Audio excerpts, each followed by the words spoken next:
The knife was older than my practice, scarred handle, blade worn thin from 30 years of frontier medicine. I'd used it to cut rope, suture wounds, even dig a bullet from a horse's shoulder once. It sat on my desk that morning, catching the afternoon light through dusty windows. I'd forgotten all about it until the girl walked in. Her name was Sarah, 19 years old, burns covering half her face and both hands. The fire had been 6 months back. A cooking accident, her mother said. The girl hadn't left the house since. She sat in my examination room trembling. Her eyes stayed on the floor. "Let me see your hands," I said gently. She held them out. The scars were healing well enough. The tissue was pink, healthy. No infection. But that wasn't why she was here. "Does it hurt?" I asked. "No, sir." Her voice was barely a whisper. "Then why did you come see me?" She looked up then. Her eyes were wet. "Will they ever stop staring?" The question hit me like a fist to the chest. I glanced at the old knife on my desk. Suddenly I was somewhere else. 12 years back. A different girl asking the same question without words. "Hannah." "Let me tell you about someone I knew once," I said. I pulled my chair closer. "A woman who taught this whole town what courage really looks like." Sarah wiped her eyes. "What happened to her?" "That's the story I need to tell you." I picked up the knife, turned it over in my hands. "And when I'm done, maybe you'll understand.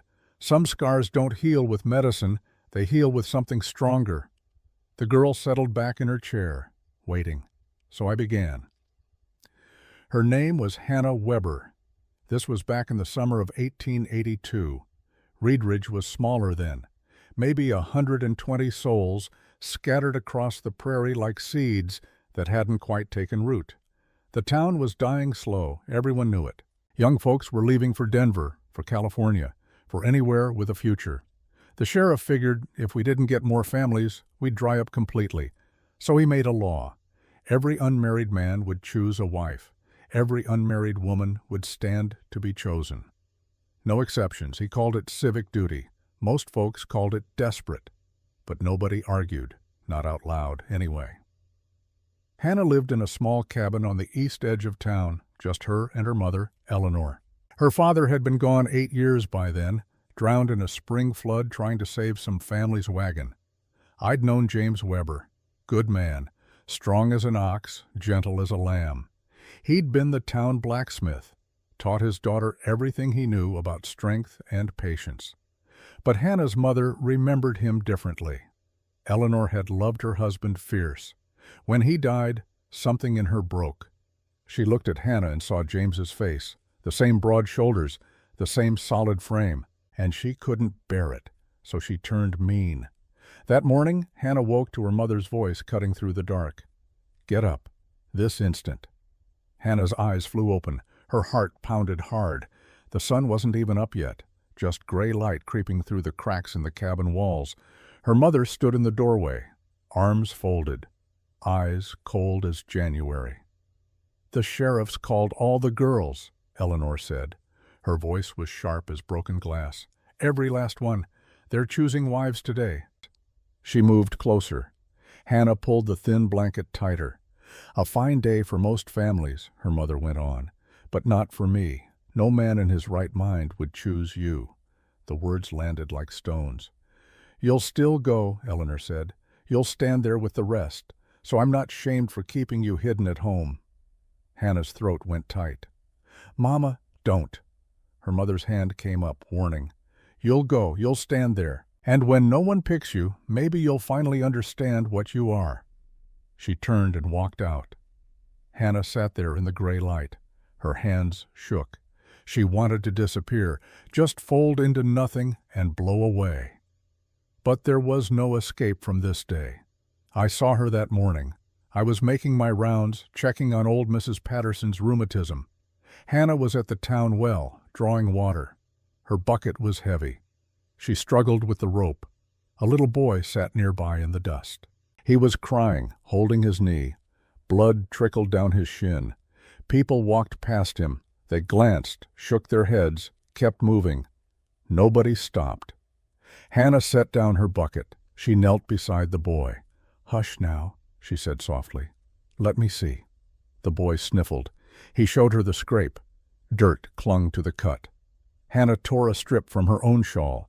She dabbed at the wound, careful and gentle. "You're brave," she told him. "See, nothing to be afraid of." The boy's tears slowed. He looked up at her, and he smiled. Just a small smile, but real. Hannah smiled back. Her whole face changed. For just a moment she looked like the girl I remembered from years before, James's daughter, dancing at the harvest festival while the whole town clapped. Then a woman's voice cut through the moment. "Strange girl, always tending to strays." Laughter followed. Hannah's smile died. She stood quickly, pulled her shawl tight, hurried away with her bucket, head down. I should have said something, should have told those women to shut their mouths, but I didn't. I just watched her go. The town square was already buzzing when Hannah arrived. The sheriff had posted his notice at dawn. By mid-morning, everyone knew. Merchants shouted their wares. Mothers bargained over vegetables. Children chased each other between the wagons. Hannah moved through the crowd like a shadow. She kept her eyes down, her shawl wrapped tight around her shoulders. She headed for the vegetable stand, needed to buy carrots and potatoes before going home. That's when the boys found her. There were 3 of them, maybe 16, 17 years old. Cruel age, old enough to know better, young enough not to care. "Look," one of them shouted, "it's Hannah!" The market noise dipped. People turned to look. "Dance for us, Hannah," another boy called out. He started clapping his hands. "Show us how light you are." The third one joined in. "Come on, dance." Hannah froze. Her face went red. "Please," she said quietly, "leave me be."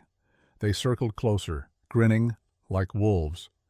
"You're made for stomping, not dancing," one said. "Careful, you might crack the ground." The crowd gathered, watching, waiting. "Dance!" the boy clapped louder. "Dance, Hannah, dance!" She tried to step past them. Her skirt caught on a wagon wheel. She stumbled. The basket tipped. Carrots rolled into the dirt. Potatoes scattered across the square. The laughter exploded. Men, women, even some children, pointing, howling. Hannah dropped to her knees. She scrambled to gather the vegetables. Her hands shook so bad she could barely hold them. "Why was I made this way?" she whispered. But nobody heard. The laughter drowned everything. She grabbed the last carrot, clutched her basket, stood on trembling legs. Behind her the boys were still shouting. "Dance again, Hannah. That was the best one yet." She ran, not toward home, toward the alley between the dry goods store and the barber shop, into shadow, away from eyes. Only when she was hidden did she let herself cry. She leaned against the wooden wall. Her shoulders shook. Tears ran hot down her face. "You'll never be wanted," her mother's voice echoed in her head. "Never." Hannah hugged the basket close, like it could protect her. "Is there any place in this world for me?" she whispered to the empty alley. No answer came. Just the distant sound of the market. Laughter carried on the wind. I found her there about an hour later. She was sitting on the ground, back against the wall. Her eyes were red. The vegetables sat in her lap. "Hannah," I said gently. She looked up, recognized me, tried to wipe her face. "I'm fine, Dr. Brennan." "You don't look fine." She stared at the carrots. "They want me at the gathering." "I know." "No one will choose me." Her voice cracked. "Everyone knows it." "Why make me stand there?" I crouched down beside her. My knees creaked. Getting old, even then. "Sometimes the world is cruel for no good reason," I said. "I wish I could tell you different." She looked at me then, really looked. "You saw what happened, in the market." "I did. And you said nothing." The words hit true. I felt them in my chest. "No," I admitted. "I didn't. Nobody ever does." She stood up, brushing dust from her skirt. "That's how I know it's true. What they say about me." "Hannah, I should go. Mother will be angry if I'm late." She walked past me, out of the alley, back into the sunlight. I watched her go, and I stayed silent. Again. The town bell rang at noon. Its sound rolled down the streets like thunder. Every head turned. Every conversation stopped. The town crier stepped into the square. His voice boomed across the crowd. "By order of Sheriff Robert Yates," he called. All unmarried women are to appear at the gathering this afternoon. Men will choose their brides. This town must prosper. No exceptions." A hush fell. Then whispers spread like wildfire. "It's today. Lord help us. Every girl, even—" "Yes, even her." Women grabbed their daughters and rushed home. Dresses needed pressing, hair needed braiding, ribbons needed tying. This was the most important day of their lives. In the Weber cabin, Eleanor yanked open the wardrobe. She pulled out a red dress, faded but decent. "Put this on," she told Hannah. Hannah's hands trembled as she took it. The dress was tight across her shoulders. It strained at the seams. "At least you look disciplined," her mother muttered. She tied a white cap under Hannah's chin. "There, you're presentable. That'll have to do." Through the window, Hannah could see other families. Mothers fussing over daughters, fathers standing proud. Eleanor saw her looking. "Don't expect that," she said flatly. "Just don't shame me more than you already have." She shoved Hannah toward the door. "Go on, get it over with." Hannah stepped out into the afternoon heat. The sun was high, merciless. The walk to the square felt like walking to the gallows. Every step her heart beat harder. Every step the voices in her head grew louder. "You're not wanted. You're not enough. You'll stand there and everyone will laugh." She turned the corner onto Main Street and stopped. The square was packed. Wagons lined the edges. Horses stamped and snorted. Men clustered near the sheriff's platform, smoking, talking low, and in the center, lined up like cattle for auction, stood the girls, 23 of them, all in their best dresses, ribbons in their hair, faces scrubbed clean. Some looked excited, some looked terrified, but they all looked hopeful. Hannah walked toward them, slowly, heads turned, whispers started. "She's really coming. Look at her." Who would choose that? She took her place at the far end of the line, away from the others. The girl next to her, Margaret Finch, I think it was, glanced over. Her expression wasn't cruel, just uncomfortable. Margaret looked away quickly. Hannah stood there, alone in a crowd. The red dress felt too tight.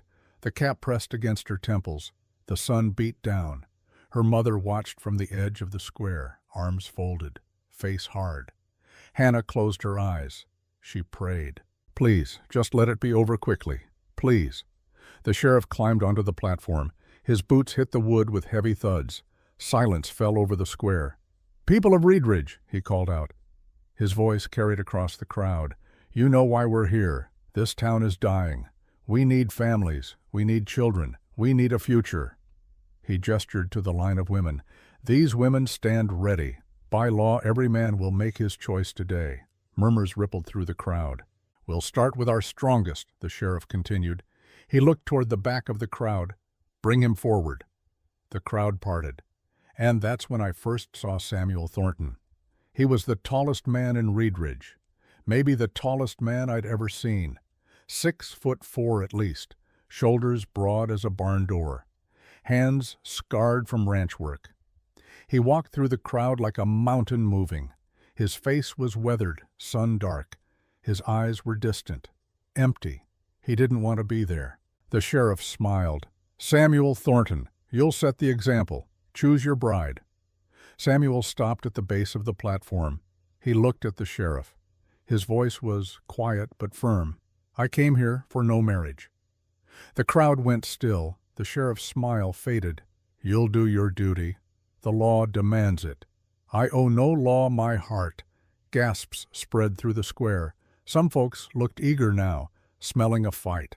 The sheriff stepped closer. He barely came up to Samuel's shoulder. "Don't mistake yourself for untouchable," he said. "Today, every man chooses, no exceptions." Samuel's jaw tightened. He looked at the line of women, young faces, frightened faces, hopeful faces. He shook his head. "I will not." The refusal cracked across the square like a whip. The sheriff's face went red. "Refuse me here, and you'll answer to more than whispers." "I don't care about whispers." "This isn't about what you want." The sheriff's voice rose. "It's about survival. If the strongest man refuses, what hope do the rest have?" Silence stretched, long and tight. Then the sheriff's eyes landed on Hannah. A cruel smile crossed his face. "You see that girl there?" He pointed straight at her. "The one at the end?" Every head turned. Hannah felt the weight of 100 eyes. Her face burned, her hands curled into fists. "Even she stands here with courage," the sheriff said. "She knows no man will choose her, but she stands anyway." Laughter rippled through the crowd. "And you, the strongest man in this territory, you're too afraid to pick one woman?" Samuel's eyes followed the sheriff's pointing finger. He looked at Hannah. She couldn't meet his gaze. She stared at the ground, wishing she could sink into it. "What excuse have you got left?" the sheriff pressed. The moment stretched, unbearable. Then Samuel spoke. His voice was steady, final. "Her." The word cut through the square. "I choose her." The silence that followed was worse than the laughter. For 3 heartbeats, nobody moved, nobody breathed. Then the square erupted. "Her? He can't be serious. Out of all these girls, that one?" The laughter came in waves. Men slapped their knees. Women covered their mouths, but their eyes danced with cruel delight. Even some of the girls in line giggled behind their hands. Hannah stood frozen. Her whole body had gone numb. This had to be a mistake, a joke. Any moment now, Samuel Thornton would laugh too. He'd say he was only testing the sheriff, only proving a point. Any moment now. But Samuel didn't laugh. He stood there like a mountain. His face showed nothing. His eyes stayed on the sheriff. "You heard me," he said quietly. "My choice is made." The sheriff stared at him. For a moment, something like satisfaction crossed the man's face. He'd won, forced the stubborn cowboy to bend. He struck his boot against the platform. The sound rang out like a judge's gavel. "Witnessed," he called. "Samuel Thornton has chosen Hannah Weber. By law they are joined. Let it be recorded." No cheers, no celebration, just that horrible laughter rolling through the crowd like thunder. Hannah's mother turned away. Eleanor put a hand over her face, whether from shame or something else, I couldn't tell. Hannah looked at Samuel Thornton for the first time. He was already looking at her. Their eyes met across 20 feet of dusty square. His expression was unreadable. Not cruel, not kind, just steady. Then he turned and walked toward her. The crowd parted. Every eye followed him. Hannah's heart hammered so hard she thought it might break through her ribs. Her legs trembled. She wanted to run, wanted to disappear. But there was nowhere to go. Samuel stopped in front of her. Up close, he was even bigger than she'd thought. His shadow fell across her like a blanket. "Can you walk?" he asked. His voice was low, rough from disuse.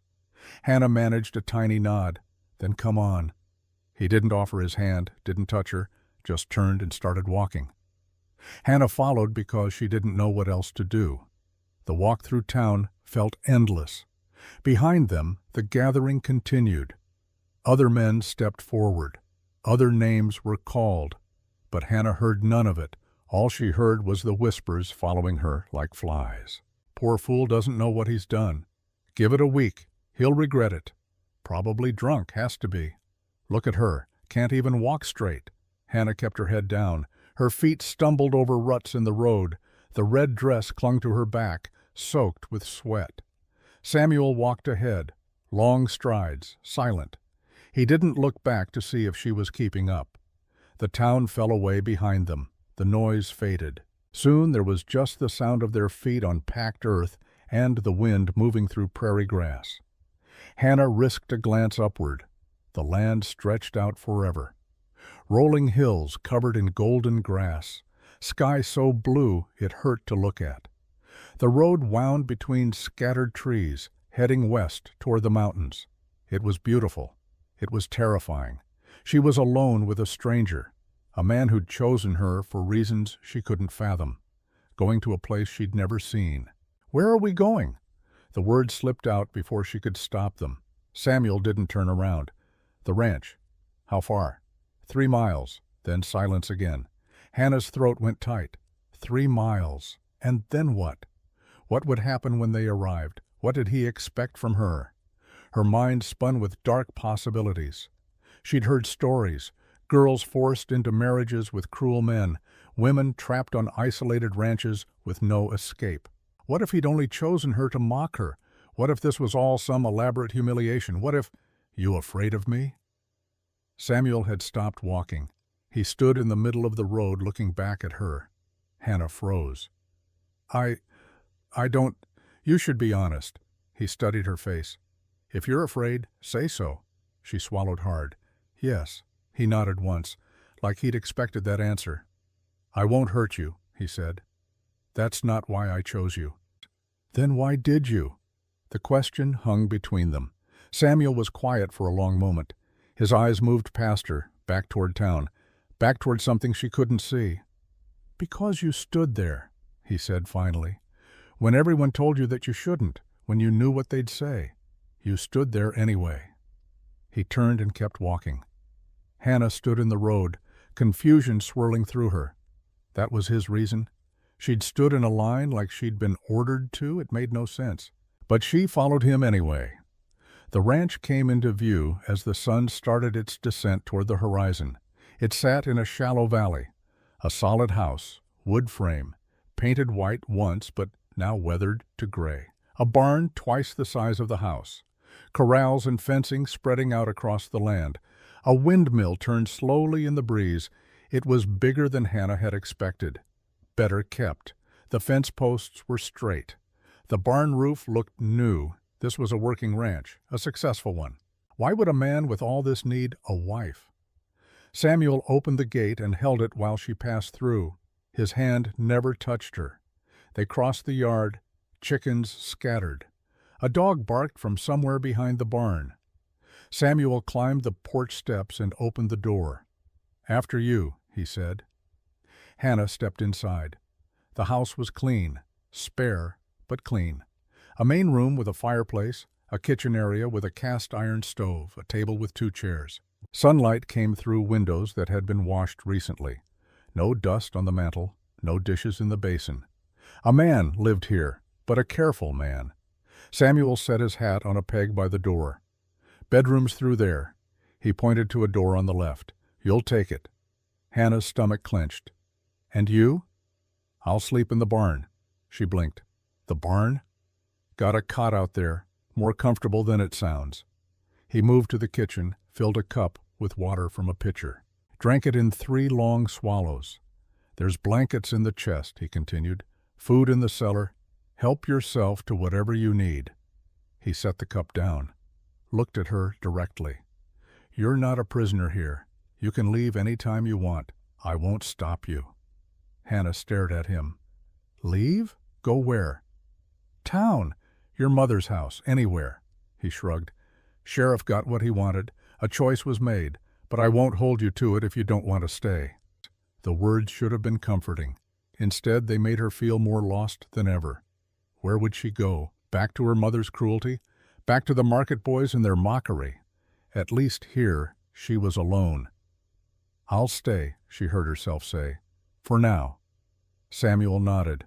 "All right then." He grabbed his hat, headed for the door. "Wait," Hannah called. He stopped. "Why did you really choose me?" He stood there, hand on the doorframe, his back to her. "I'll tell you," he said quietly, "when I figure out how to explain it." Then he walked out. The door closed behind him. Hannah stood alone in the stranger's house. The setting sun painted everything gold. Dust motes drifted through the light. She'd never felt so completely, utterly alone. I rode out to check on them 3 days later. Part of my job as town doctor was making rounds, checking on folks who lived too far out to come into town regular. The Thornton Ranch qualified. That was my excuse anyway. Truth was, I was worried. I'd seen Hannah's face in that square, seen the terror in her eyes, and I'd done nothing. Again. Maybe I could at least make sure she was still alive. The ranch looked peaceful when I rode up. Smoke came from the chimney. The chickens pecked in the yard. Everything normal. I knocked on the door. Hannah answered. She wore the same red dress, but she'd wrapped an apron around it. Her hair was pulled back under the cap. Her hands were covered in flour. Dr. Brennan, she said, surprised. Making my rounds, I told her. Thought I'd check how you're settling in. She glanced back into the house. It's fine. Can I come in? She hesitated, then stepped aside.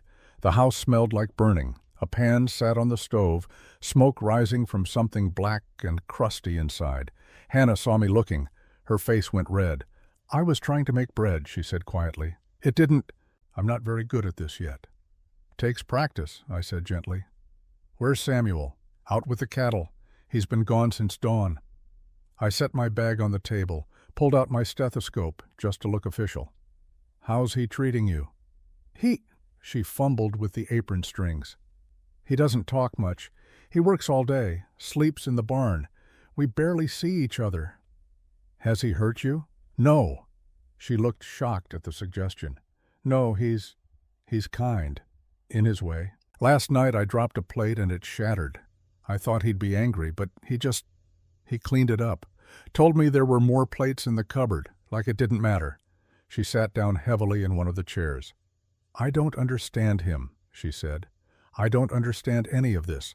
Why choose me? Why bring me here? What does he want from me? I pulled up the other chair. My knees creaked as I sat. Sometimes, I said slowly, people make choices for reasons they can't quite explain, even to themselves. That's not an answer. No, it's not. I looked at the burned bread on the stove. But maybe the answer isn't why he chose you. Maybe it's what you do with the choice he made. Hannah's eyes filled with tears. She blinked them back hard. I can't do anything right, she whispered. I can't cook. I can't clean properly. I don't know how to take care of a house. What good am I to him? You helped that boy in town, the one with the scraped knee. She looked up, surprised I remembered. You didn't have to do that, I continued. But you did it anyway. That's worth something. Worth what? Here, where no one sees? I didn't have an answer for that. Outside, I heard the sound of a horse approaching. Heavy hoofbeats. Samuel appeared in the doorway a moment later. He saw me and stopped. Doctor. Samuel, just checking on your wife. The word hung awkward in the air. Wife. Samuel's eyes moved to Hannah. She all right? Fit as can be expected. He nodded, stepped inside, saw the smoking pan on the stove. Bread? He asked Hannah. She looked down. I ruined it. Samuel crossed to the stove, picked up the pan with a rag, looked at the black lump inside. Then, to my surprise, he broke off a piece, put it in his mouth. Hannah watched him, horrified. He chewed slowly. His face showed nothing. Finally, he swallowed. Not bad, he said. Hannah's mouth fell open. It's burned to charcoal. I've eaten worse. He set the pan aside. Keep trying. You'll get it. Then he grabbed a canteen from the shelf and headed back out. At the door he paused, looked back at her. Thank you, he said, for trying. Then he was gone again. Hannah sat there staring at the door, a strange expression on her face. Not quite a smile, but something close. That night, after the doctor left and the sun had set, Hannah explored the house. It didn't take long. The main room, the kitchen, the bedroom. The bedroom was simple. A bed with a quilt, neatly made, a dresser with a mirror, a trunk at the foot of the bed, and nothing else. No pictures on the walls, no personal items, no sign that anyone had ever lived here before. Hannah opened the trunk carefully. Inside were blankets, good wool ones, folded precise. She closed it and sat on the bed. Through the window, she could see the barn. A light glowed in one of the upper windows. Samuel was up there, in the loft, probably. Why wouldn't he sleep in his own house? She lay back on the quilt, stared at the ceiling. For the first time in 3 days, she let herself cry. Really cry. Not the desperate sobs from the alley, just quiet tears running down into her hair. She'd been so afraid. Afraid he would hurt her. Afraid he would use her. Afraid he would mock her like everyone else. But he'd done none of those things. He'd given her a house, given her space, given her, what? Time? I don't understand, she whispered to the empty room, and she cried herself to sleep. Samuel sat in the barn loft, the silver locket open in his palm. The woman in the tiny portrait looked back at him. Dark hair, dark eyes, skin the color of desert sand. Mary. It had been 5 years. 5 years since he'd held her, since he'd heard her voice. 5 years since he'd buried her and their daughter in the same plot. He traced the portrait with his thumb, worn smooth from years of touching. "I'm trying," he whispered to her. "I'm trying to keep my promise." 5 years earlier, spring 1877. The cabin was smaller then, just one room, but it was theirs. Mary sat on the bed, her belly swollen with child. She was 8 months along. Her face glowed with that strange light pregnant women get, beautiful and terrifying at the same time. "What if they hate our baby?" she asked quietly. Samuel was mending a bridle. He looked up. "Who?" "The town." "Everyone." Her hand rested on her stomach. "My mother was Shoshone. That makes our child—" "Our child will be ours," Samuel cut in firmly. "That's all that matters." "You know it's not." Mary's eyes were sad. "You know what they say about me, about us." "I don't care what they say. But I do." Her voice broke. "I hear them. In the market, at the church. Half-breed woman. That Mexican's daughter. Thornton's squaw." Samuel set down the bridle, crossed to her, took her hands. "Listen to me," he said. "You are Mary Thornton, my wife, the most beautiful woman I've ever known, and our baby will be loved. By me, by you. That's what matters." She looked at him with those deep, dark eyes. "Promise me something. Anything. If anything happens to me," she put her hand over his. "Promise you won't let grief kill you. Promise you'll live. You'll love again. Mary. Promise me, Samuel. My mother died from grief after my father left. I watched her waste away. I won't have that for you. Promise me." He pulled her close, held her tight. "I promise," he whispered into her hair. "I'll love again." He meant it when he said it. He had no idea how hard it would be to keep. 3 weeks later, the pain started early. Samuel rode hell-bent for the doctor. But it was spring. The rivers were high from snowmelt. Dr. Brennan was on the other side, couldn't cross for 2 days. By the time he arrived, Mary was gone. The baby, a girl, perfect and tiny, had lived for 3 hours. Samuel held her the whole time, watched her breathe, watched her tiny chest rise and fall, and then watched it stop. He buried them together, Mary with the baby in her arms. The town came to the funeral, stood around the grave with their hats in their hands, said the right words. But Samuel saw the relief in some of their eyes. The problem of Mary Thornton and her mixed-blood child was solved. After that, Samuel stopped going to town, stopped talking to people, built up the ranch, worked dawn to dark, slept when exhaustion forced him, and tried to forget the promise he'd made, present day, the ranch. Samuel closed the locket, put it in his pocket. He lay back on the cot, staring at the barn roof. Hannah was nothing like Mary. Mary had been fire and fury, fought the world with words and pride. Hannah was quiet, gentle. The world had beaten her down, and she'd learned to make herself small. Mary would have hated that. But Samuel saw something in it, a different kind of strength, the kind that bends but doesn't break. "I chose her because she stood there," he'd told Hannah. And it was true. But it wasn't the whole truth. He'd chosen her because when he saw the town mock her, saw her stand there, taking it, he remembered Mary standing at the altar while people whispered behind her back. He'd chosen her because he'd failed to save Mary from hating herself. And maybe, just maybe, he could save Hannah from the same fate. Not as a replacement, as a second chance for both of them. He closed his eyes. Outside, a coyote howled in the distance. Sleep came slow. The days fell into a pattern. Samuel rose before dawn, worked the land, came back at dusk.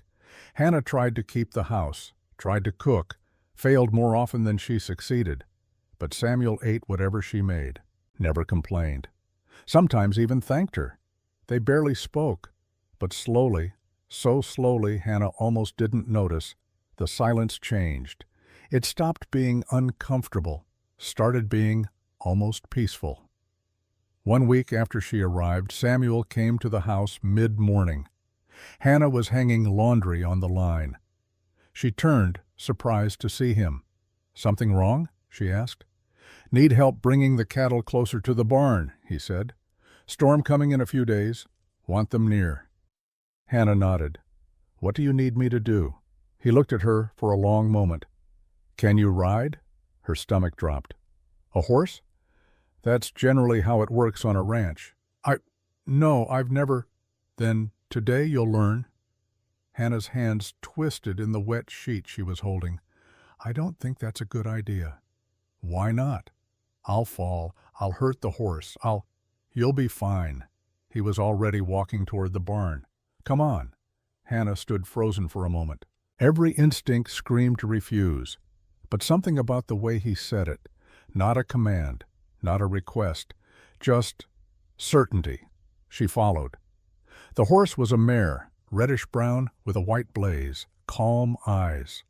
"Her name's Copper," Samuel said. He was saddling her with quick, efficient movements. "She's the gentlest horse I've got. Won't spook easy." Hannah stood well back. The horse seemed enormous up close. "I don't think I can do this." Samuel finished with the saddle. Turned to her. "You can," he said simply. "You don't know that." "I do." He led Copper out into the yard. "Come here." Hannah approached on trembling legs. "Left foot in the stirrup," Samuel instructed. "Grab the horn. Pull yourself up." Hannah stared at the stirrup. It was so high, and she was so not. "I can't reach it." Without warning, Samuel's hands came around her waist. He lifted her, actually lifted her, like she weighed nothing at all. For one terrifying moment she was in the air. Then she was in the saddle. The ground looked very far away. "Oh no," she breathed. "Oh no, this was a mistake." The horse shifted. Hannah grabbed the saddle horn with both hands. Her knuckles went white. "Easy," Samuel said. Not to the horse, to her. "I've got you." His hand rested on Copper's neck. "Steady?" "Sure." "I'm going to fall." "No, you're not." He took the reins, kept them loose. "Copper knows what she's doing. You just have to trust her." "I don't know how." "Then trust me." Hannah looked down at him, his weathered face, his calm eyes. Something in her chest loosened, just a little. "Okay," she whispered. Samuel led Copper forward. Just a walk, slow and easy. Hannah clung to the horn. Every step the horse took felt enormous, like the world was tilting. But Samuel's hand never left Copper's bridle. "Breathe," he said. Hannah realized she'd been holding her breath. She let it out in a rush. They walked a circle around the yard, then another. On the third circle, Hannah's grip on the horn loosened slightly. "There," Samuel said. "You're getting it." "I'm not doing anything. The horse is doing everything." "That's the point. Let her carry you. She knows how." They walked another circle. And then, impossibly, Hannah felt something she hadn't expected. The rhythm of it, the gentle sway, the warmth of the animal beneath her. It was almost nice. "Want to try without me leading?" Samuel asked. "No," he smiled. Actually smiled. Small, but real. "All right, a few more circles." They walked until the sun was high overhead, until Hannah's legs ached from gripping the saddle. When Samuel finally lifted her down, her knees almost buckled. He steadied her, his hands strong on her arms. "You did good," he said. Hannah looked up at him. "I didn't fall." "No, you didn't. I thought I would." "I know." He let go of her arms. "But you trusted the horse. That's the hard part." He led Copper back to the barn. Hannah stood in the yard, her legs shaking. But not from fear, from something else. Something that felt almost like pride. That evening, Hannah made stew. It didn't burn. The vegetables were soft. The meat was tender. She could hardly believe it. When Samuel came in from the barn, she had it waiting on the table. He stopped in the doorway, looked at the 2 bowls, the bread she'd managed not to ruin. "This for me?" he asked. "For both of us." Hannah's voice came out smaller than she meant. If you want. Samuel hung his hat, washed his hands in the basin. Then he sat at the table. Hannah sat across from him. They ate in silence. But it wasn't the terrible silence from before. It was the silence of two people who didn't need words. After a while, Samuel set down his spoon. "This is good," he said. Hannah's throat went tight. "Thank you. You're learning fast. I'm trying." He looked at her across the table. "I can see that." Hannah felt heat rise to her cheeks. She focused on her bowl. Outside, the sun was setting. Gold light poured through the windows. For the first time since arriving at the ranch, Hannah didn't feel like a stranger in this house. She felt like maybe, just maybe, she might belong here. 3 days later, Eleanor came. Hannah was in the garden behind the house pulling weeds. The vegetables Samuel had planted were starting to come up. Tiny green shoots pushing through the earth. She heard the wagon before she saw it. When she stood and looked toward the road, her heart stopped. Her mother sat in the driver's seat, face hard as stone. Eleanor pulled the wagon to a stop in the yard, climbed down without waiting for help. "Mama?" Hannah's voice came out shaky. "Don't, Mama, me." Eleanor's eyes swept over the house, the barn, the land. "So this is where you ended up." Hannah wiped her dirty hands on her apron. "Why are you here?" "To see if you've come to your senses yet." "What do you mean?" Eleanor stepped closer. Her voice dropped low and mean. "This was never going to work. You know that. He knows that. The whole town knows it. Mama, how long before he regrets it, Hannah? Before he realizes what a mistake he made? A week? A month?" The words hit like fists. "You should come home," Eleanor continued, "before he throws you out. Save yourself the shame." Hannah's hands clenched. "He hasn't thrown me out. Yet." Eleanor's smile was cruel. "But he will. They always do. Once they realize you're not worth the trouble." Something cracked inside Hannah's chest. All those years of hearing this, all those years of believing it, but now she'd spent a week with a man who didn't mock her, who let her fail without cruelty, who lifted her onto a horse and said, "I've got you," and meant it. "No," Hannah said quietly. Eleanor's eyes narrowed. "What?" "I said no." Hannah's voice grew stronger. "I'm not coming home." "Don't be stupid. I'm staying here." "With him? A man who chose you out of pity?" "Maybe he did." Hannah lifted her chin. "But he's never made me feel like a burden. That's more than I can say for you." The words hung in the air between them. Eleanor's face went white, then red. "You ungrateful—" "Is there a problem here?" Both women turned. Samuel stood at the corner of the house. How long he'd been there, Hannah didn't know. But his eyes were on Eleanor. His voice was ice. "Who are you?" Eleanor demanded. "I'm her husband." He moved to stand beside Hannah, not touching, but close. "And you're trespassing on my land. I'm her mother. Then you should know better than to speak to her that way." Eleanor's mouth opened, closed. Her eyes darted between them. "She's my daughter. I'll speak to her however I—" "No."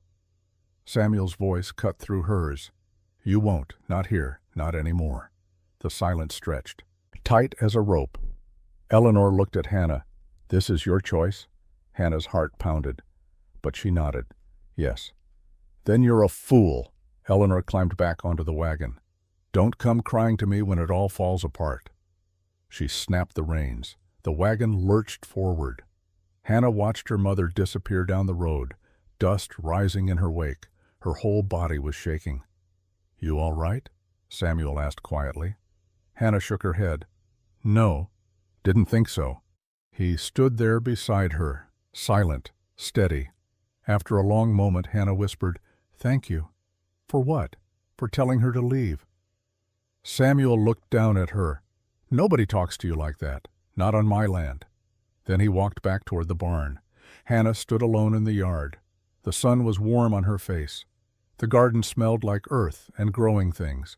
And for the first time in 8 years, she didn't feel her mother's shadow over her. She felt free. 2 weeks passed at the ranch. Hannah learned to feed the chickens without spilling half the grain. Learned to make bread that didn't taste like charcoal. learned to sit a horse without gripping the saddle like her life depended on it. Small victories, but they felt enormous. Samuel taught her with the same patient silence he brought to everything. Showed her once, let her try, didn't mock when she failed. They fell into a rhythm. Mornings, he worked the land. Afternoons, they sometimes worked together, mending fences, checking the cattle, hauling water. Evenings, they ate together at the small table.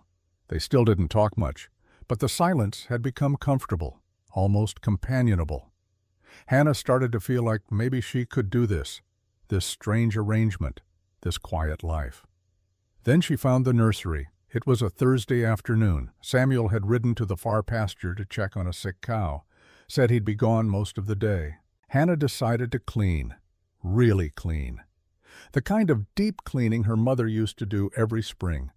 She swept the floors, washed the windows, scrubbed the stove until it gleamed. Then she noticed a door, small, tucked beside the bedroom. She'd seen it before but assumed it was a closet. The handle turned easily. Inside was a room, tiny, no windows, but clean, and full of ghosts. A cradle sat in the corner, hand-carved, beautiful. A baby's quilt lay folded inside. Soft wool embroidered with tiny roses. Hannah stepped closer, her heart pounding. On a shelf, baby clothes, so small, unworn but carefully laundered and folded. A rocking chair sat by the cradle, waiting for someone who would never come. Hannah's hand went to her mouth. Samuel had a child, or had planned for one. She backed out of the room, closed the door quietly, like she might wake something sleeping. Her mind raced. Where was the child? Where was the mother?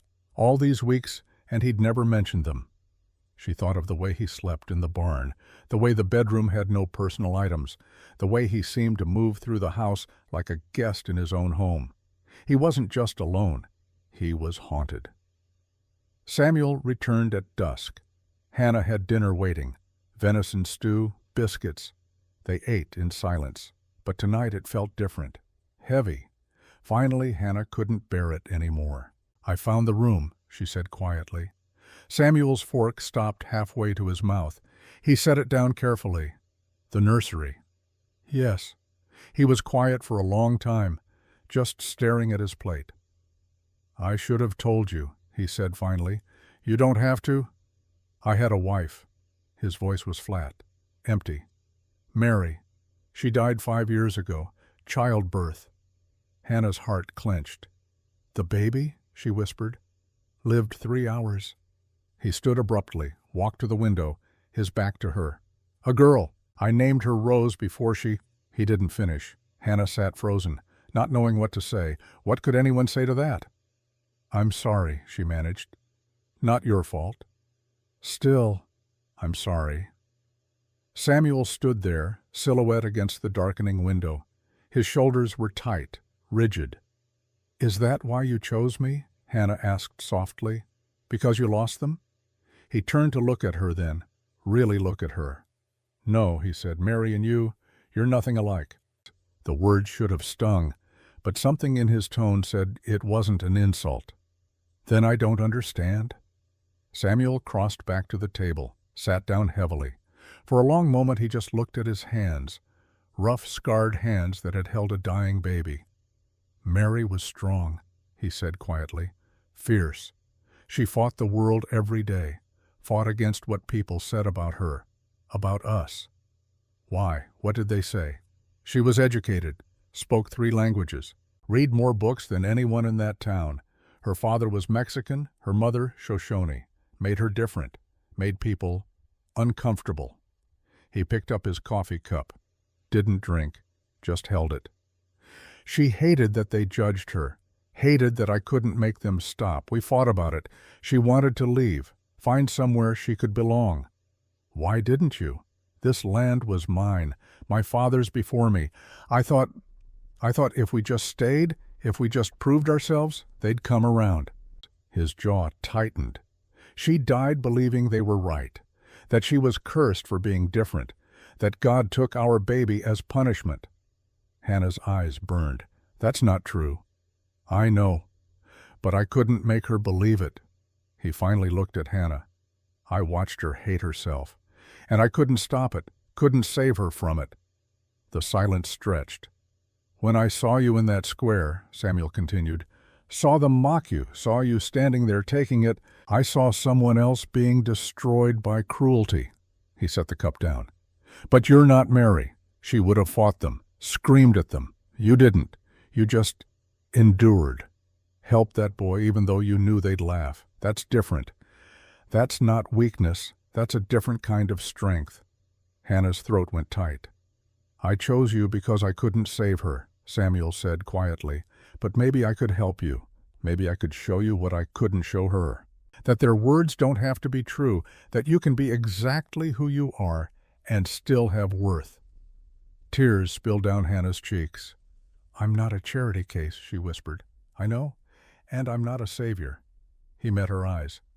We're just two people trying to figure out how to live with what we've lost. Hannah wiped her face with her apron. What did you lose? Everything I thought I'd have. A family. A future. The promise I made to her. What promise? Samuel reached into his pocket, pulled out the silver locket, set it on the table between them. She made me promise I'd love again, that I wouldn't let grief kill me. He opened the locket. Hannah leaned forward. Inside was a tiny portrait, a woman with dark hair and darker eyes, beautiful, proud, and beside it a lock of hair so fine it was nearly invisible. Baby hair. I promised her, Samuel said, but for 5 years I couldn't do it, couldn't even think about it. Then the sheriff made his law and I had to choose someone. He looked at the locket. I thought keeping the promise meant just picking a name, going through the motions, being married in name only. His eyes lifted to Hannah's. But you're teaching me something different. You're teaching me that keeping a promise doesn't mean replacing what I lost. It means learning to live again. Hannah couldn't speak, couldn't breathe. I don't love you, Samuel said quietly. Not yet. I don't know if I know how anymore, but I'm trying. And you're making me want to try. He closed the locket, put it back in his pocket. That's the truth. That's why I chose you. Hannah sat there, tears streaming down her face. Not from sadness, from something else. Something she didn't have a name for yet. I don't know how to do this either, she whispered. I know. No one's ever. I know. They sat there across the table from each other. Two broken people in a house full of ghosts. Outside, the wind picked up. Clouds were rolling in from the west. Storm coming. The storm hit 2 days later. Hannah woke to thunder that shook the walls. Rain hammered the roof like bullets. Lightning turned the world white. She ran to the window. Outside, the wind bent the trees nearly horizontal. The barn door was swinging loose, banging against the frame. The cattle, they'd be panicking, running, could hurt themselves or each other. Hannah pulled on her boots, grabbed her shawl. Samuel was already coming from the barn, soaked through. He saw her on the porch. Get back inside, he shouted over the wind. The cattle. I'll handle it. You can't do it alone. Another crack of lightning. The sky opened wider, rain like a river falling from heaven. Samuel looked at her, making a decision. You know how to open the north pasture gate? Hannah nodded. He'd shown her last week. Open it. Let them into the near pasture. I'll push them from the other side. What about you? I'll be fine. Go. Hannah ran. The rain soaked through her shawl in seconds. The ground was already mud. She slipped, caught herself, kept running. The north gate was 100 yards from the house. By the time she reached it, she couldn't see 3 feet ahead. The latch was swollen from the water. Stuck. Hannah pulled. Nothing. She braced her foot against the post. Pulled harder. The latch gave. The gate swung open. Immediately, cattle started pouring through.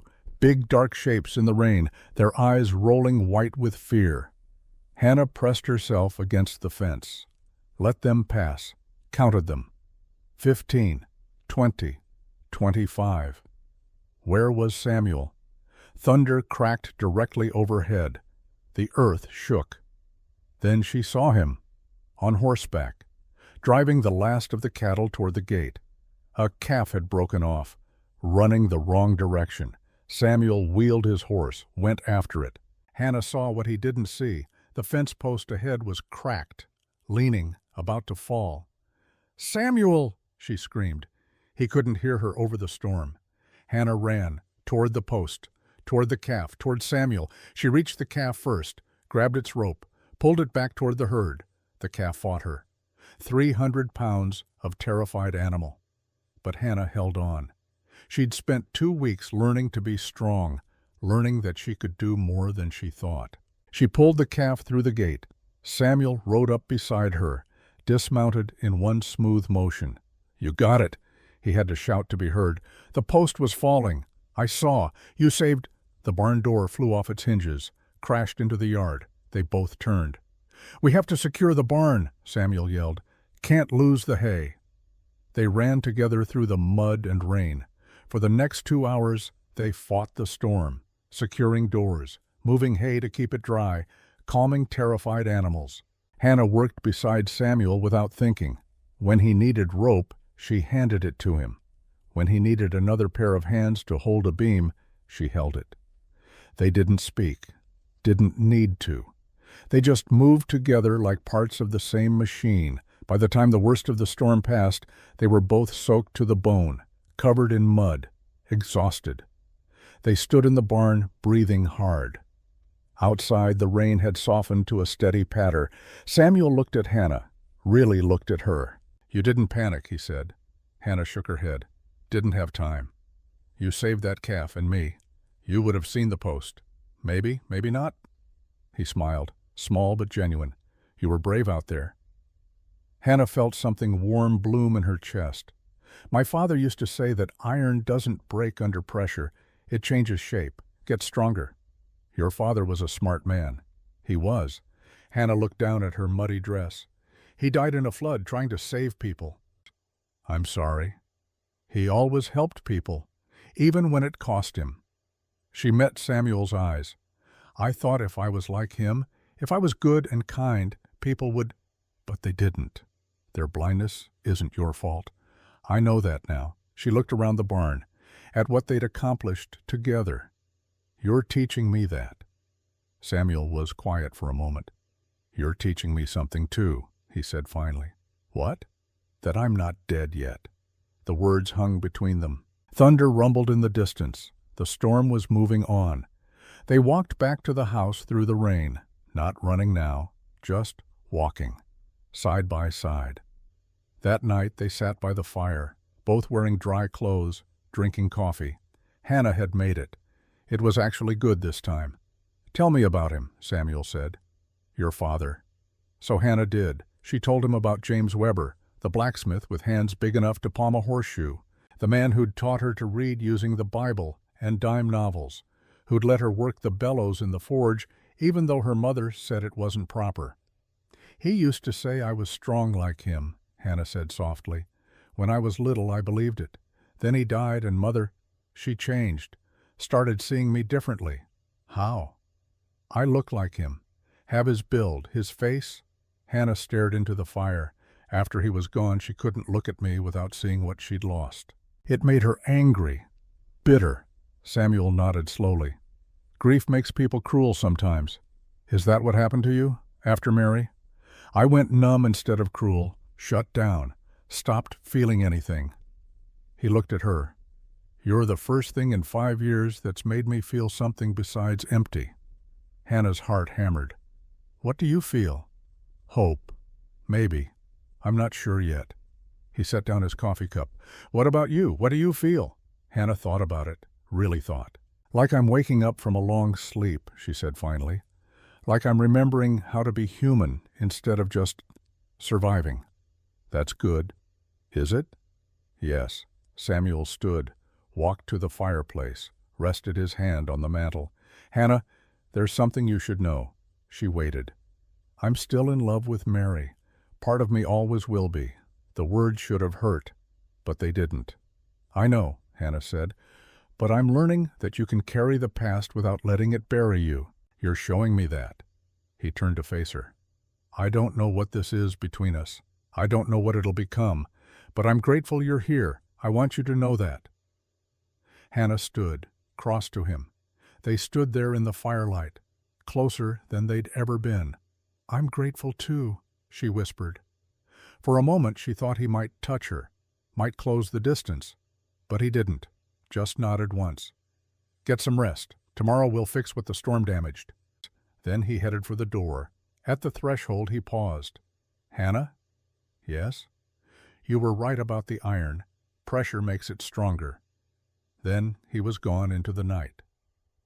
Hannah stood alone by the fire, but for the first time in her life, she didn't feel alone.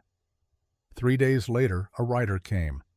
Hannah saw him from the garden, a man on a fine horse, riding fast.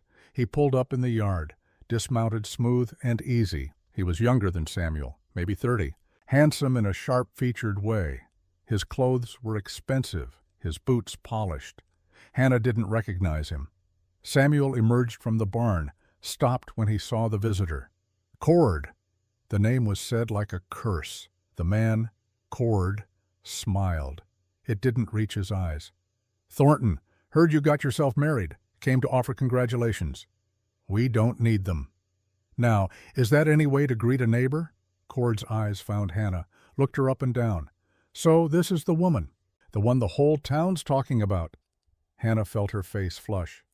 "State your business," Samuel said coldly. Cord pulled a paper from his jacket. "Actually, I'm here on business, legal business." He held out the document. Samuel took it, read it. His face went hard as stone. "What is this?"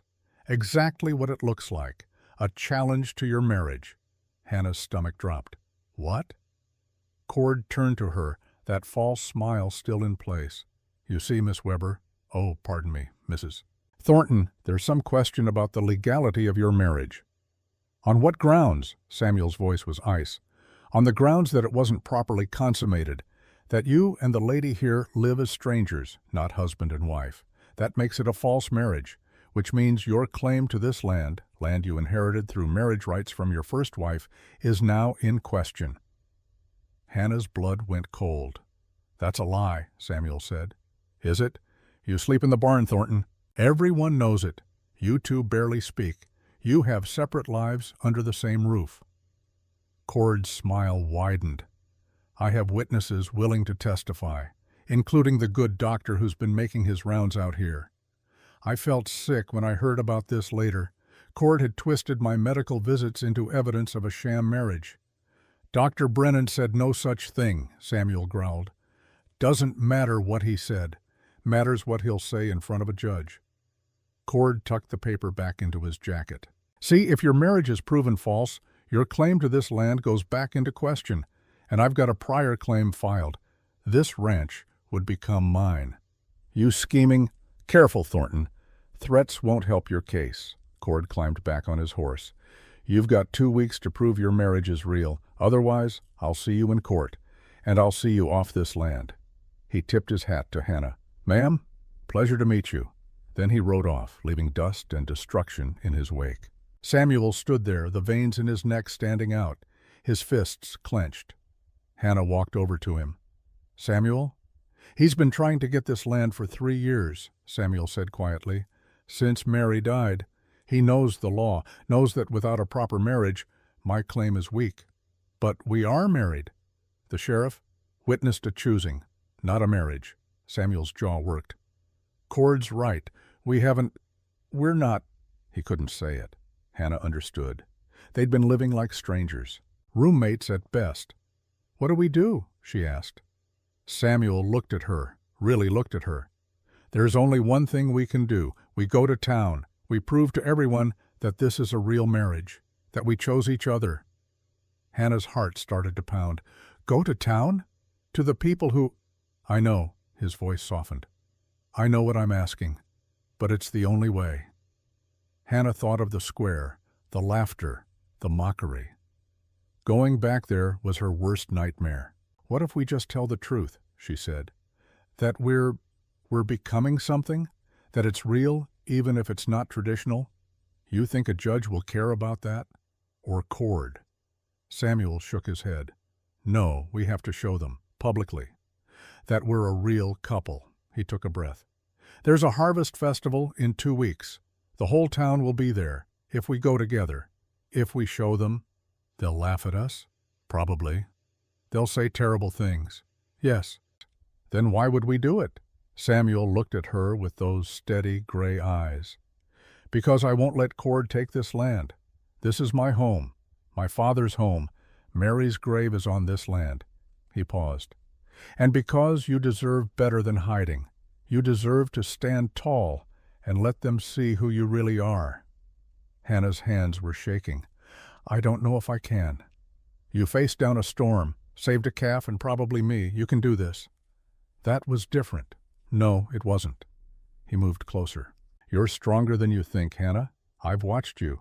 You've been growing stronger every day. You just don't see it yet. Hannah closed her eyes, tried to breathe. The thought of going back to that town, facing those people, it was terrifying. But staying here, hiding, losing this place, that was worse. She opened her eyes. If we do this, she said slowly, I want to do it right. No pretending, no lies. What do you mean? I mean, if we're going to show them we're a real couple, then we should be a real couple, not strangers sharing a house. Samuel stared at her. Hannah, I don't mean, she felt her face burn. I just mean we should know each other, really know each other, be able to talk to each other like people who chose this. We did choose this. Did we? Or did circumstances choose for us? The question hung in the air. Samuel was quiet for a long time. You're right, he said finally. If we're going to do this, we do it honestly. He held out his hand. Hannah looked at it, rough, scarred, strong. She took it. His fingers closed around hers, warm, solid, real. 2 weeks, Samuel said. We have 2 weeks to become what we're going to claim to be. And what's that? A couple, partners, 2 people who chose each other and meant it. Hannah squeezed his hand.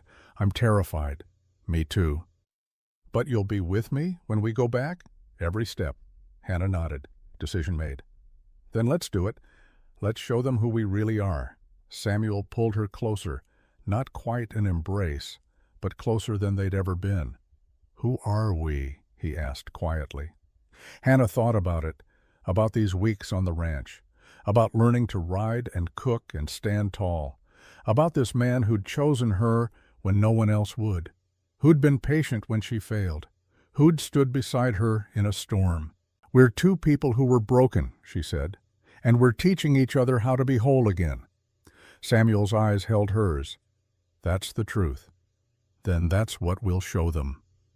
Thunder rumbled in the distance, another storm building, but Hannah wasn't afraid. Not anymore. That night Samuel didn't go to the barn. He sat at the table with Hannah. They talked until the candles burned low. He told her about his father, about learning to work the land, about Mary's laugh and her fury and her pride. Hannah told him about her childhood, about helping her father in the forge, about the day he died, and how her mother had screamed until her voice gave out. They talked about fear and loss and hope, and when the candles finally guttered out, Samuel stood. I'll see you in the morning, he said. Samuel, he turned. Thank you for not giving up on this, on me. You're worth fighting for, Hannah, even if you don't believe it yet. Then he went to the barn. But Hannah knew something had changed. They had 2 weeks to prepare, 2 weeks to become what they needed to be, 2 weeks before they'd face the town that had mocked her. And this time, Hannah wouldn't be alone. This time, she'd stand tall. This time, she'd show them exactly who Hannah Thornton was. The thought terrified her, but it also filled her with something she hadn't felt in years, purpose. The 2 weeks passed like water through cupped hands. Too fast, not fast enough. Samuel and Hannah worked the ranch during the days, but the evenings changed. No more silence across the dinner table.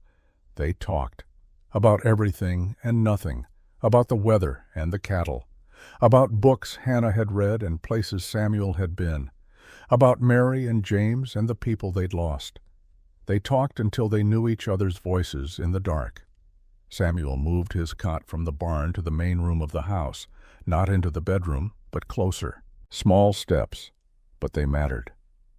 One evening, Hannah was mending a torn shirt. Samuel sat across from her, oiling a saddle. "What was she like?" Hannah asked quietly. "Mary." Samuel's hand stilled on the leather. He didn't look up.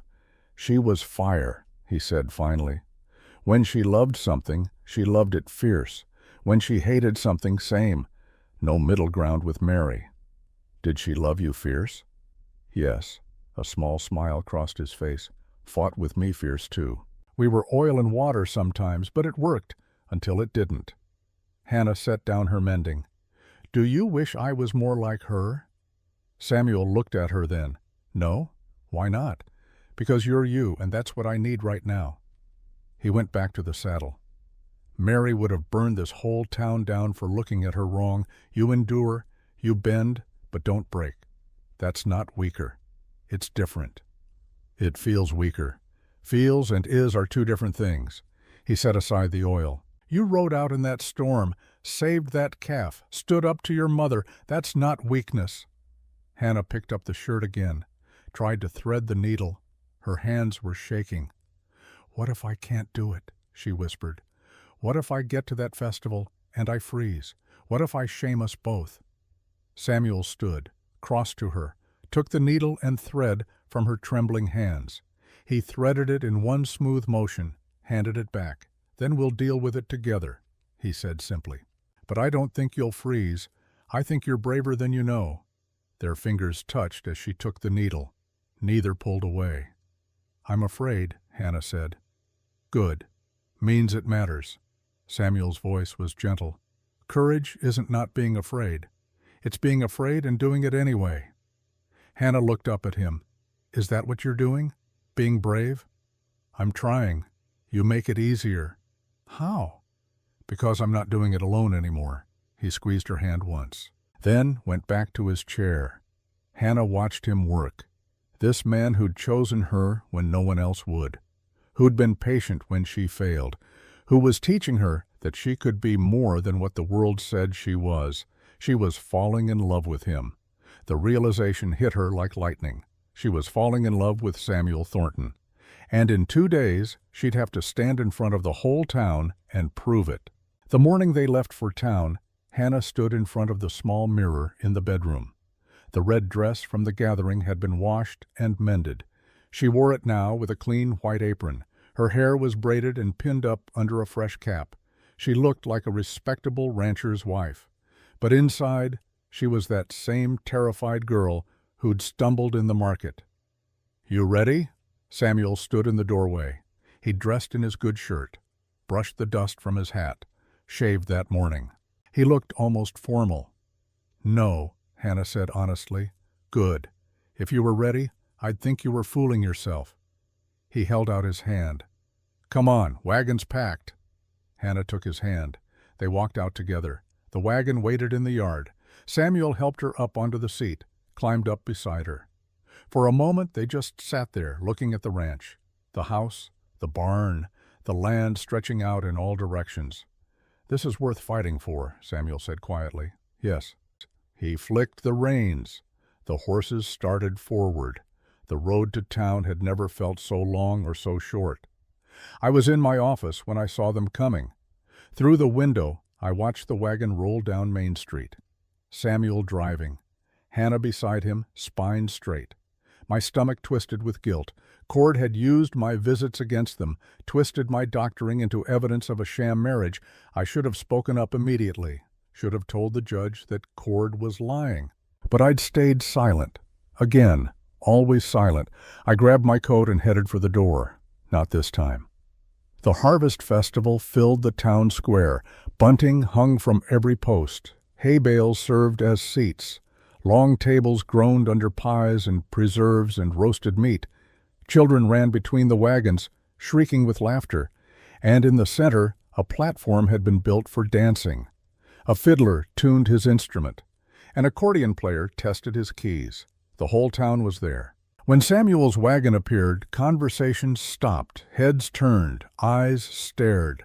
Samuel pulled the wagon to a stop at the edge of the square, climbed down, walked around to Hannah's side. He held up his hand to help her down. Hannah took it. Her legs shook as her feet touched the ground. The noise of the festival seemed to roar in her ears. "Breathe," Samuel murmured. She breathed. They walked into the square together, Samuel's hand at the small of her back. Steady. Sure. The whispers started immediately. They actually came. Look at them, pretending to be a real couple. Cord's going to tear them apart. This should be interesting. Hannah kept her eyes forward. One step, then another. They reached the tables. Samuel filled a plate with food. Hannah couldn't eat a bite, but she held the plate anyway, gave her hands something to do. Margaret Finch stood near the apple cider barrel. When she saw Hannah, her face went pale. Hannah waited for her to turn away. Instead, Margaret walked over. "Hannah," she said quietly, It's good to see you." The words were simple, but they meant everything. "Thank you," Hannah managed. Margaret glanced at Samuel, then back to Hannah. "I'm glad you came." Then she walked away quickly, like she'd used up all her courage. But she'd done it. She'd spoken to Hannah, publicly. It was a start. Thomas Cord appeared an hour into the festival. He rode in on his fine horse, accompanied by a man in a black suit, the judge from the county seat. Cord dismounted with a flourish, saw Samuel and Hannah standing near the cider barrel. His smile was sharp as a knife. "Thornton," he called out, "glad you could make it. Saves me a trip to serve papers." The crowd quieted. Everyone turned to watch. Cord walked over, the judge following. "Judge Morrison, these are the people I told you about, Samuel Thornton and his wife." The judge looked them over. He was older, maybe 60, gray beard, hard eyes. "Mr. Thornton," he said, "I've reviewed Mr. Cord's complaint, serious allegations." "They're lies," Samuel said flatly. "That's for the court to decide." The judge pulled out a document. "You're claiming this is a legitimate marriage, that you and this woman are husband and wife in all respects." "Yes." "Yet you sleep in separate quarters, maintain separate lives. By multiple witness accounts, you barely speak to each other." "Those accounts are old," Samuel said. "Things have changed." "Have they?" Cord's smile widened. "Then prove it, right here, right now. Show everyone that you're a real couple." Samuel's jaw tightened. "We don't have to prove anything to you." "No, but you have to prove it to the judge and to the law." Cord gestured to the crowd. "All these witnesses, let them see this great love you claim."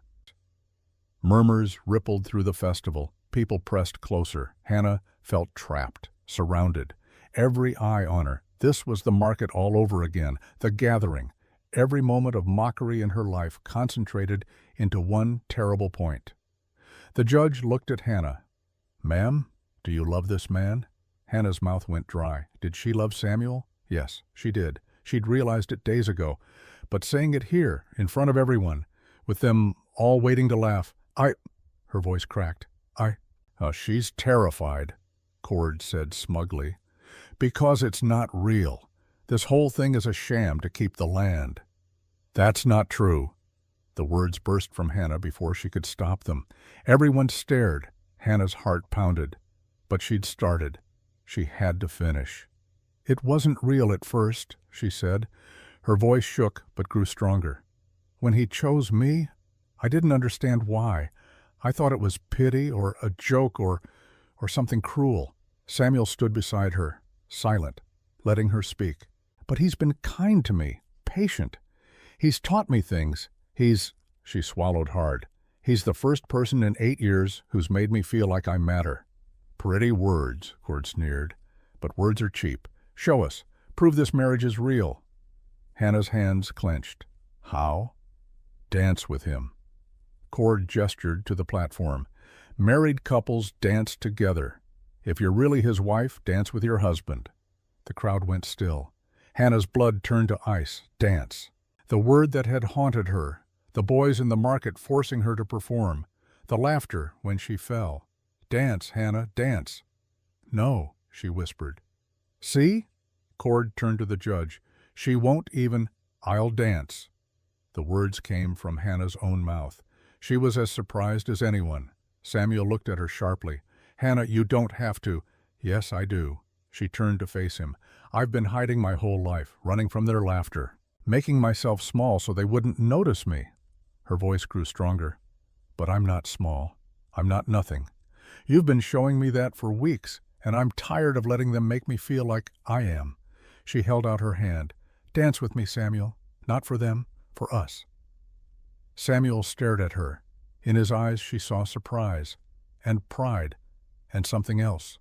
Love. He took her hand. "Are you sure?" he asked quietly. "No, but I'm doing it anyway. Isn't that what courage is?" He smiled. The real smile she'd only seen a few times, the one that transformed his whole face. "That's exactly what it is." They walked to the platform together. The crowd parted. Whispers followed them like wind. Hannah climbed the steps. Her legs trembled. Her heart hammered so hard she thought everyone must hear it.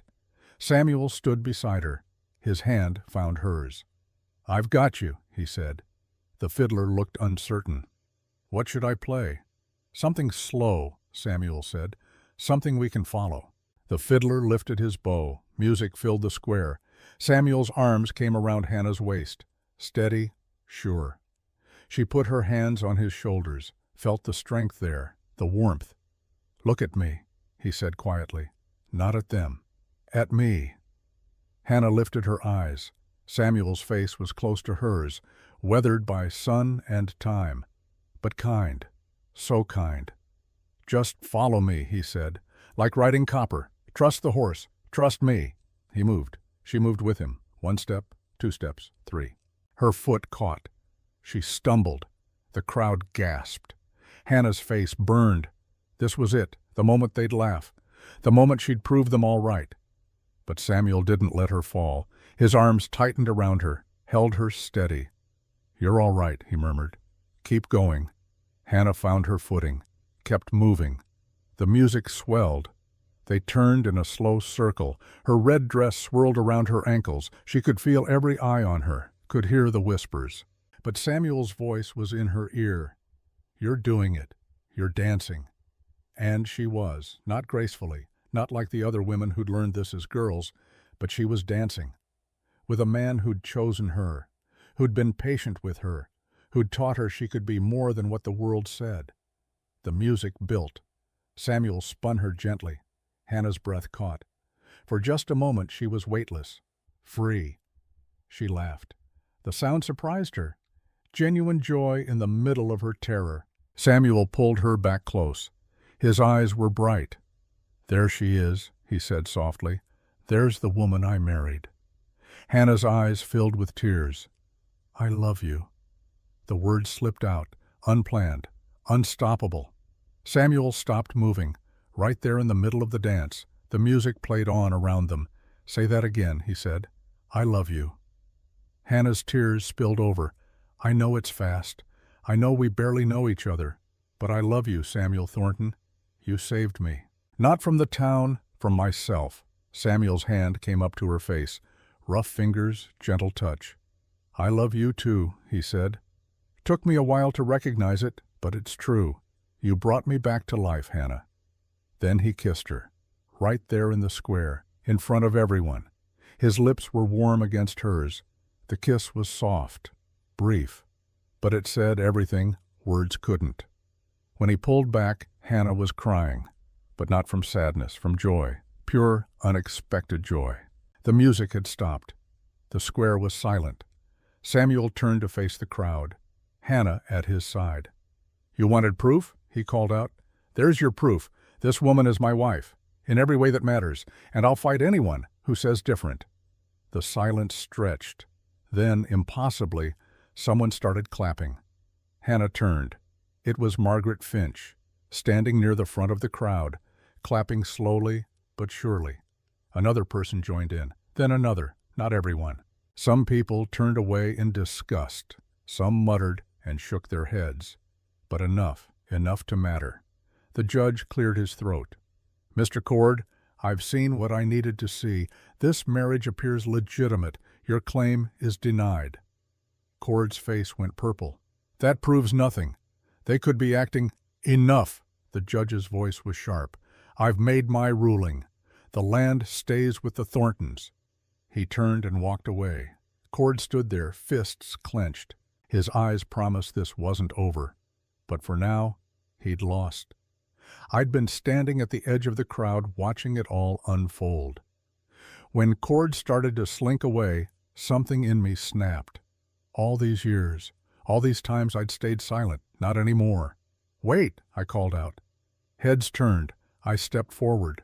My old legs carried me to the center of the square. "I have something to say," I announced. The crowd murmured, wondering what the old doctor was doing. I looked at Hannah, at this woman who'd been mocked and scorned, who'd just shown more courage than anyone here. "I've lived in this town for 40 years, I said. My voice was steady, strong. "I've treated your sick, delivered your babies, buried your dead, and in all that time I've seen a lot of cruelty disguised as righteousness." People shifted uncomfortably. Hannah Weber, Hannah Thornton, was mocked by this town from the moment her father died. You laughed at her, called her names, made her feel like she was worth nothing. I looked at the crowd, met their eyes. I saw it, and I said nothing. I stood by while you destroyed a young woman's spirit. I'm ashamed of that silence. Eleanor Weber stood near the back. Our eyes met. She looked away. "But I'm speaking now," I continued. "Hannah's father was James Weber, a good man, a blacksmith who helped everyone in this town. When he died saving people from that flood, you mourned him for a week. Then you forgot. And you turned on his daughter." Murmurs rippled through the crowd. That was wrong. We were wrong. And watching her today, watching her stand up here and dance in front of people who've been nothing but cruel, that took more courage than any of us have shown in years. I turned to Hannah. "I'm sorry," I said. "I should have stood up for you long ago. I didn't. But I won't be silent anymore." Hannah's eyes were streaming. She nodded. I looked back at the town.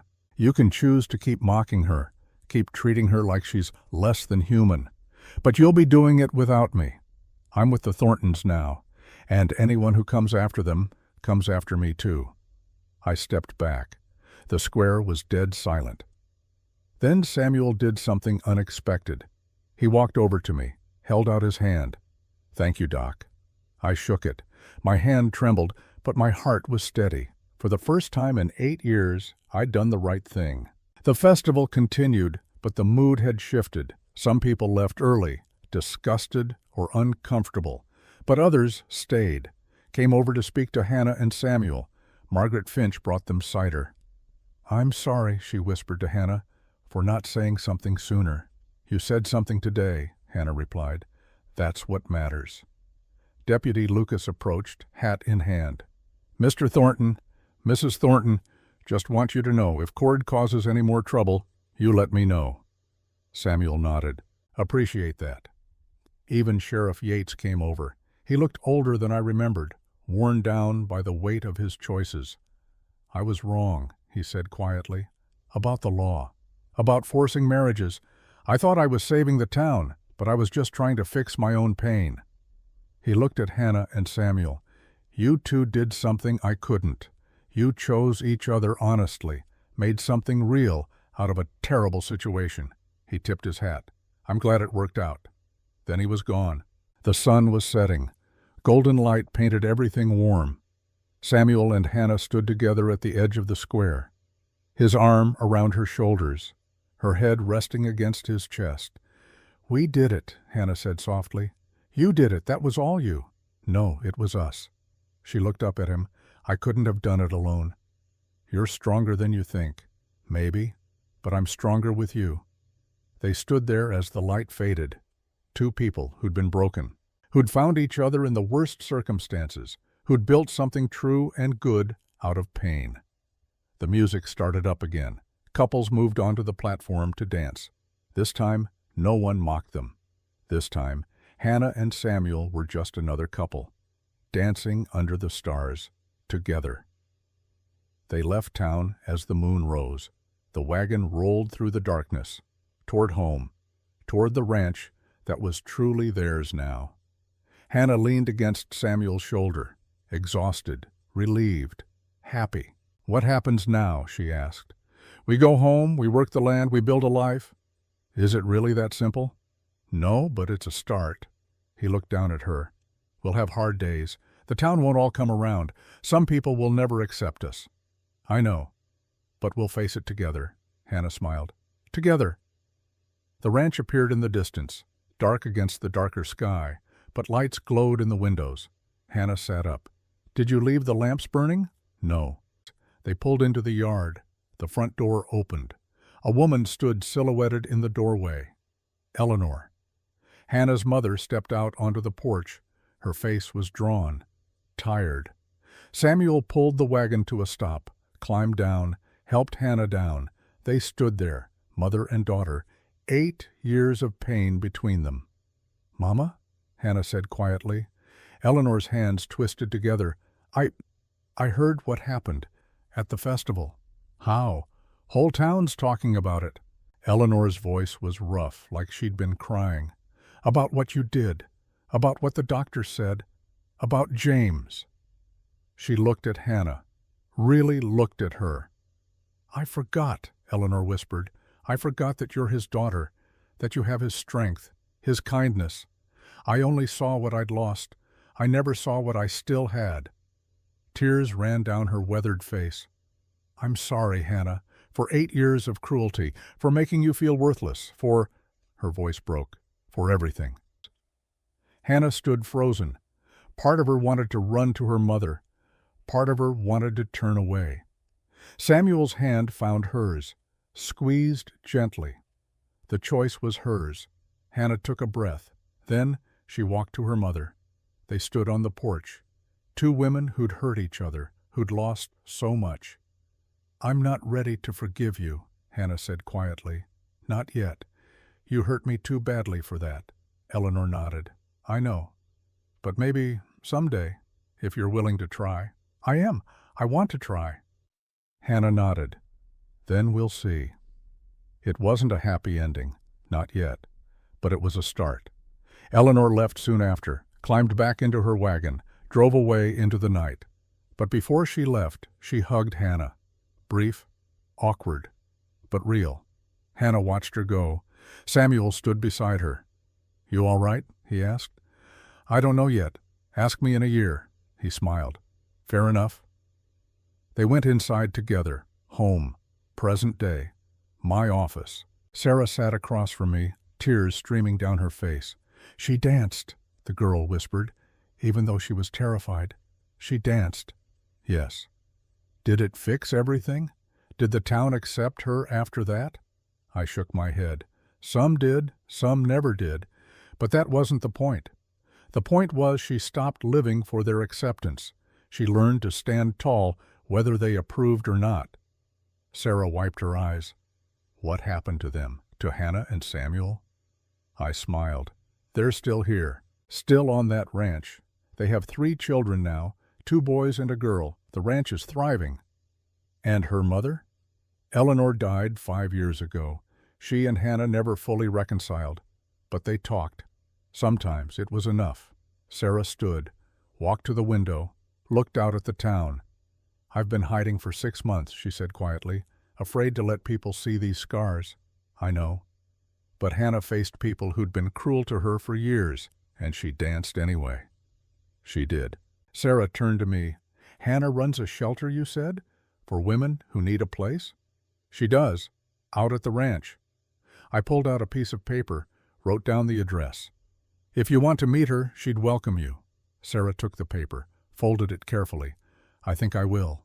She looked at her reflection in the window, at the scars on her face. Tomorrow. I'll go outside tomorrow. That's good. She smiled, small but real. Will you walk with me, the first time? My old heart swelled.